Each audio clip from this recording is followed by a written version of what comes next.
Hey, good afternoon. It's Michael Beck. I'm back again here from the Murtec 2025 show here in Las Vegas, Nevada at Caesars Forum Convention Center.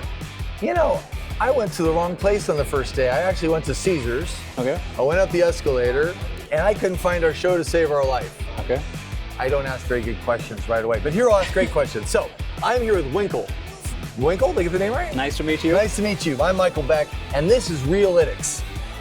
So what we're doing here today at the Startup Alley, if you watch some of the stuff that we've been doing, is we're going through to each one and finding out what the secret sauce is for each of the contestants that are vying for the #1 position as the premier startup here at Murtec.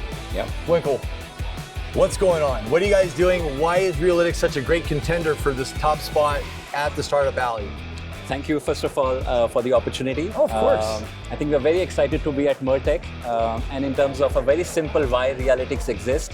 So, billions of businesses lose sales every day, but the bigger problem is they don't even know why they lost the sale. Right. And that is a simple problem we are here to solve, wherein we tell the businesses why you're losing the sale and why your competition is winning.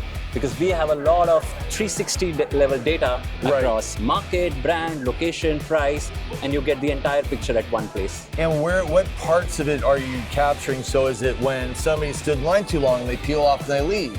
If the congestion of the drive-in, is it variance? What data are you finding and how are you showing that to your user? Very good question. So I have got minimum 250 plus touch points when a consumer interacts with a cafe and restaurant, right from when he gets out of his car and he has a problem with the parking, to when he enters the cafe and he experiences a staff is not responsive.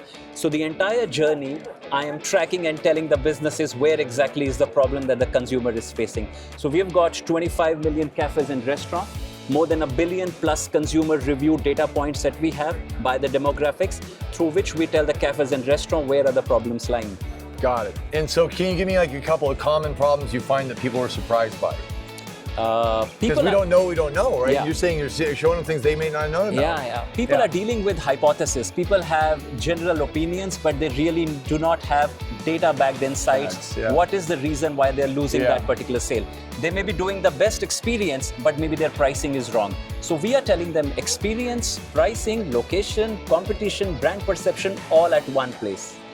Interesting. So you're getting price sensitivity. How are you finding price sensitivity? Is it feedback from the guest?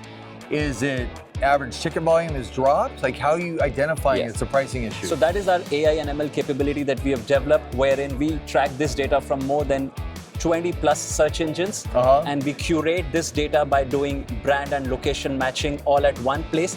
We make multiple systems talk to each other and then provide a unified view in our interface to say, that is the average dollar value which a consumer is spending at McDonald's in a particular pin code. And are you looking at product mix, the products that are actually selling, the type of products they're selling? Yes, we tell the businesses by SKU, which is the category which is selling.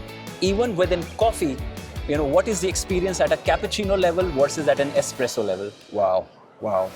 So everybody's got a story. Somebody woke up and invented something because they fell off the stairs and someone goes, I have to make a non-slip pad for the stairs. Yeah. What's your origin story? How did you get started? What made you, of all the things in the world to create this? Yeah. No, I think our why, as I said, one is businesses don't even know why they're losing volume. But was there something personal to you? Like usually you invent something because something happened to you. Yeah. No, Who did you make this for? I'll have to give the credit to our founder, our CEO in that case, for inventing this at the beginning, but I know the why very clearly. Okay.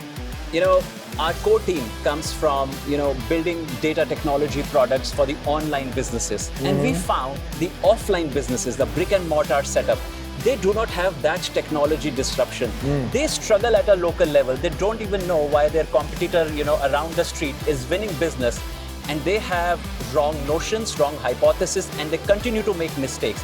So we are bringing a Google movement to the brick and mortar setups, to the physical stores, and create that disruption which is happening on the e-commerce side. So what you're saying is you're democratizing the technology so anybody has access to it, not just the big guys. Absolutely. At a local level. Yeah, I love that. Absolutely. Which means even someone, a single store who has got a single store, has the same analytics which a McDonald's has. So let me ask you this. So data is fantastic. We're swimming in oceans, little oceans of data. Operators typically aren't analysts. Would you agree that? Yep. And so I'm wondering if this plays right. I might have to cut this if it doesn't work. The analytics you're giving, are they prescriptive? Here are the things you need to do, or is it telling you some of the storytelling in the analytics? Am I making sense? Well, I'll be very modest here. I come from the big fours with 20 years of experience, and when I show the data to some of my colleagues, they say that it is a risk to their jobs because we are giving the entire story. We are not just telling the data, we are telling them a recommendation that they can do on top of that data. So prescriptive data, that's what I'm getting at. And I'm so glad you answered that way because it would have been very awkward if you didn't. Yeah. I'm glad you went there because prescriptive data doesn't say, read this graph and tell me what you think. No, I'm telling them, do this. Yeah. Lower your hours. Absolutely. Don't schedule so many people. Absolutely. Buy less product, right? Yeah. That's fantastic. Yeah. So last thoughts, what are your chances to win this event as far as, you're on Startup Alley, there's a pretty good field of competitors. Yeah. How do you feel? No, the fact that we made it to the top 15, I think it is a one major leap that we've already taken globally. It's validation, right? And we've got a fantastic response from people at the Murtec and looking forward to the results. And I think this is just a beginning. We are here to come again next year. And I'm sure we've heard stories about the previous winners. And today they are big names in the industry. So we look forward to replicating the same story for Realytics as well. It starts with these kind of conversations here, Likewise. getting press and media coverage. And it's just exciting to see somebody that's doing something to help businesses. Because, honestly, right, independents are having problems. Yes. This kind of tool helps independents. Yes. I love that. Absolutely. Just guarantee the big companies don't need that much help. Yeah. They may say they do, but they don't need as much. Yeah. Sorry, big companies, I do want to work with you, but I do love me some independence. And so if somebody wants to see you in person, and it's not at the show, where are you going to be next? Are you going to be at RLC, NRA, any of the FS Tech? Are there any other shows you're going to be going to this year? No, we are identifying similar opportunities globally. We just was talking about the next opportunity in India, which is happening within the same restaurant community. So we'll come back to Murtec again next year, but we are opening up our presence in Europe, in Middle East, as well as in US. So if you have some ideas, would love to partner again in the US. I would love to talk to you about at some point. Likewise. And then as far as your website, make sure we get it down so people can find you easily. I'm sure we can find you on LinkedIn, right? It's very simple, realytics.com. Realytics.com. Yeah. Right? Yeah. Fantastic. Log in now. If you're not there, you're wrong. Or maybe. Anyways, Winkal, thank you Mike. so much. It's been a pleasure talking with you. Thanks for giving us the opportunity. No, thank you for the opportunity to speak to you. Really appreciate it. Bye. Guys, this has been Michael Beck reporting live from the Murtec 2025 event here in Las Vegas, Nevada. We'll see you at the next stop.